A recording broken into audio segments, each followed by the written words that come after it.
Sometimes you can really use the cloud to your advantage. It works for you, so it's not always a bad thing. Oh. Hello and welcome. Great to have you with me on this, my first overnight trip in Betsy.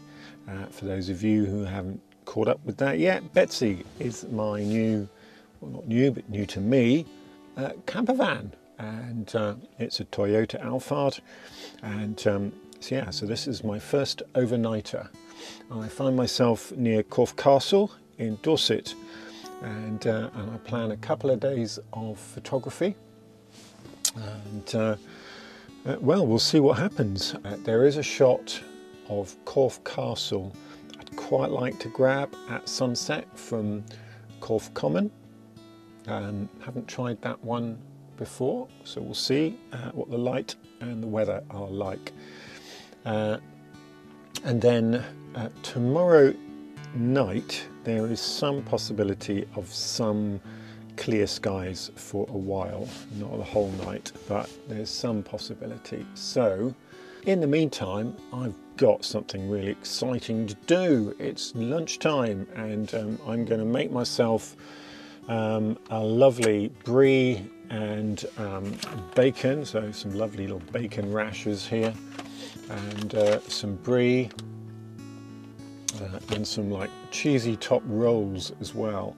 And I'm going to make these in the Ridge Monkey, which is rather good. I've seen a couple of people, campers, using these. Very, very versatile. So I'm going to give that a go. Have bacon and brie toasties cooked on my Ridge Monkey on my first trip out overnight in Betsy.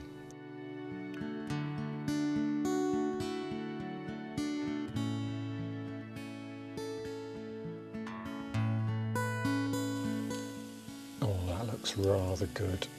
Yes, I think we're ready.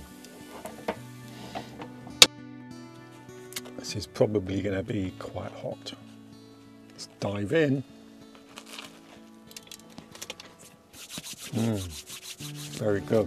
Well, good evening, or good afternoon actually. I'm at Corfe Common, and just over my shoulder here you can see Corfe Castle, and I'm here to shoot it at sunset, which will be in about, just over half an hour, 35 minutes, something like that. What I'm hoping for is some nice golden light and some nice shadows across the hills and on the castle itself. I'm in a bit of a different position. I'm normally up on the West Hill or on the East Hill if I'm photographing the castle, but I'm on the Corfe Common today. So without further ado, I'm going to crack on with that. Hope for some really nice light sometime during the next hour or so. And if I've got anything to report back to you on, I will do. And if the shots are any good at all, then I will show them to you. I've got to be honest, it's looking relatively uninspiring at the moment, but let's hope that the sky lights up a bit and we get some nice light. So, I mean, there are some interesting clouds coming over now. They might light up, but if I turn around this way, you can see, if the iPhone can cope with this, that there's some interesting clouds on the horizon. They're getting right in the way of lighting everything up. So there you go. Maybe I should turn the camera around and take some shots that way. Well, sadly, it just hasn't happened this evening, really. Just pretty bland cloud cover. So there's just a chance that the wide-angle lens may save this, because just over that way there's a whole lot of slightly red sky. We've got sunset is in about 5 minutes, so always wait till just after sunset, or a good 15 minutes or so actually, just in case it lights up. You never know. So let's see what happens.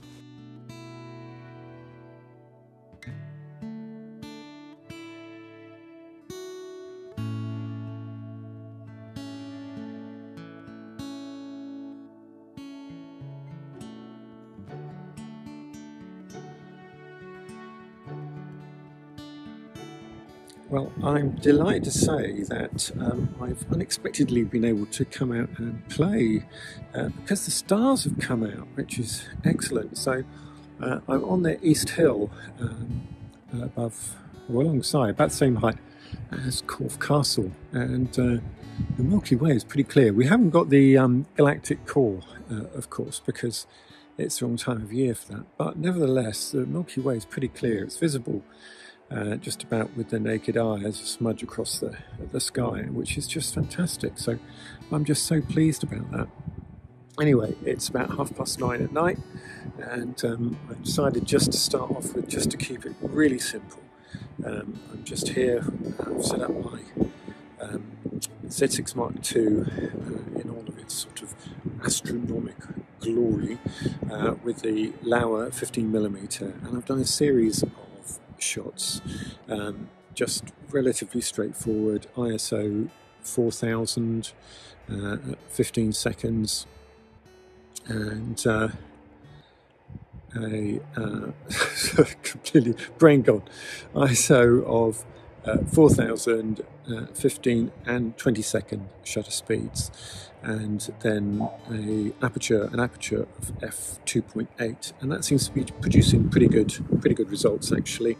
I've taken about a dozen shots on ISO 4000 at 20 seconds, and I will then use Starry Landscapes stacker to do all the noise elimination for me.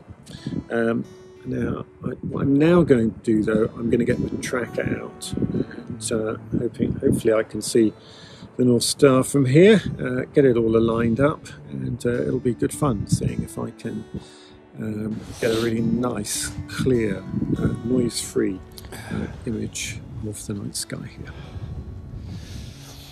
Well, sadly, it looks as if my evening of photography might well be over. Has clouded over now, and I did at least manage to get, I think, one shot with the star tracker set up. It takes a while to set up, and a lot can change in the 10 minutes or so while you're doing that, maybe 15 minutes, something like that. So unfortunately it does look like that might be it for the night. I'm going to stick around for another quarter of an hour or so and see what happens, because it might be that the cloud that has arrived disappears just as quickly, so we'll see. But the shot that I did get with the tracker, it was a 60-second shot on ISO 800, and because the cloud was coming in, it's got this wonderful kind of dynamic look about it, of the moving cloud at the bottom of the image just behind the castle, and it looks quite dramatic on the back of the camera. So if it looks anything like as good when I get it back in the office and do the post-processing on it, it could be a really nice shot.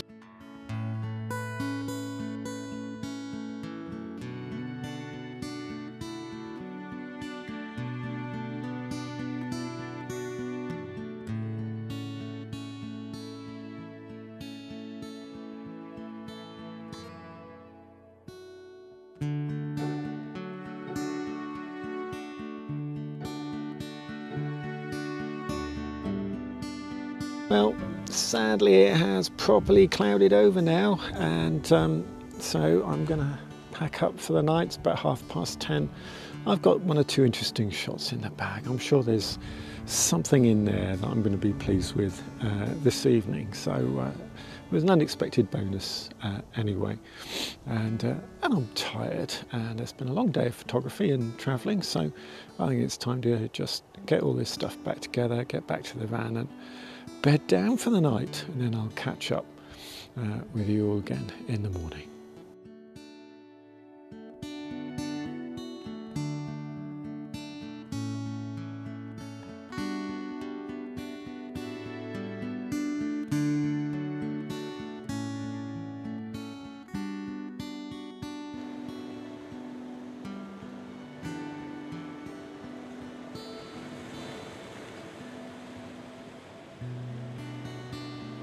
Well, good evening.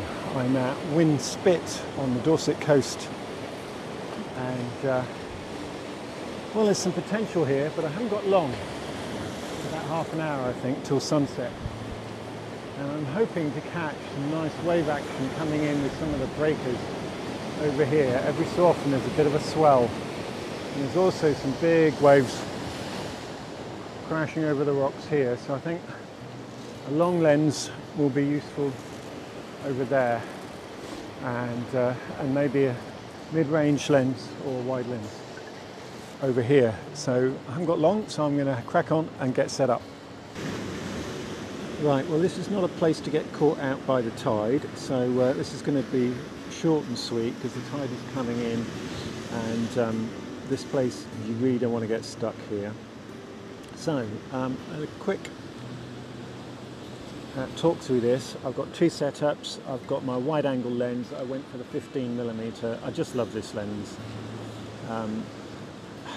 Took a whole load of shots, then realised of course it's manual focus and I'd forgotten to manually focus it, so start again. I've set this up with as low an ISO as I can, and I've also put on a polarizing filter, one to get a little bit more detail in the sky and also to slow down the shot, and I've got it down to 1/3 of a second, and I've got my remote release cable here, and sorry, 1 1/3 of seconds, and so I'm just taking a lot of shots, and because I haven't got time to mess around, so some of them will be as the waves are receding, some of them as it's coming in, and it's definitely coming in, so I really need to get out of here. And then over the other side, a very different setup here. So this is with the big lens, and right, okay, so this is with the 70-200, but with and without. I've had it with and without the 2x teleconverter on it, and here I've basically just gone for a fast shutter speed. It's 1/500th at the moment, and I'm just going to widen the aperture a bit there because we're getting pretty dark. ISO I'm going to have to increase again up to 6400, and then I've got it on high speed shutter release, and then when a wave comes in, just let it go. And let's see what we capture. Right, okay, so that's it. So two very different setups. One trying to get a really fast shutter speed, the other trying to get a really low shutter speed. And it's all about either capturing the movement frozen in time, or actually capturing the movement and trying to smooth out that wave action. Hope that's been helpful. I've really got to go. It's quite difficult to get up and across these huge boulders here. So it is a bit of a clambering exercise to get out again, but I'll be fine. And thanks for watching. And I may do a little bit to camera later on, just to sum up what I've done these past these couple of days. And but if I don't get around to that, here's a quick slideshow of my favourite images from this trip. I mean, it's been about making it up as I go along, really. This time, there have been so many different things.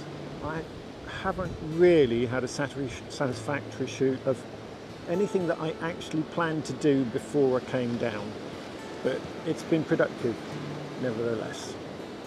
Okay, thanks again. See you next time.